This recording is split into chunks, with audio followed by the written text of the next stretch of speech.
Yan, tinatanong ni Bossing kung ano yung ginagamit kong cleanser. Bossing, ito po yung ginagamit kong cleanser. Deoprost po yan.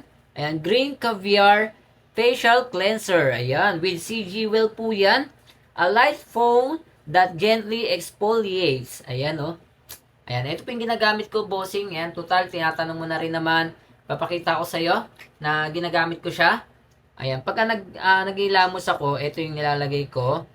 Ayan, pero bago tayo maglagay nito, dapat anin muna natin yung mukha natin ng tubig. So, yun, na natin ng tubig yung face natin. Tapos, lagay tayo ng konti lang.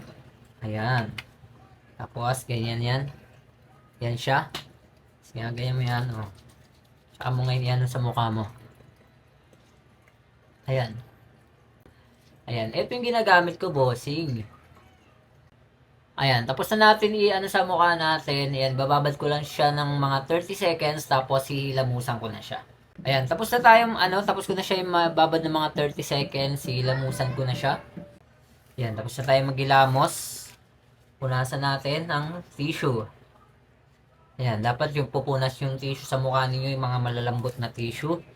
Ayan, meron tayo niyan, si Muna Fee. Ito yung Muna Fee natin na tissue. Ilalagay ko rin yung link nito para, ayan, mabilis nyo na lang din siya ma-check out. Ayan, tignan nyo naman yung face natin, mga bossing, oh.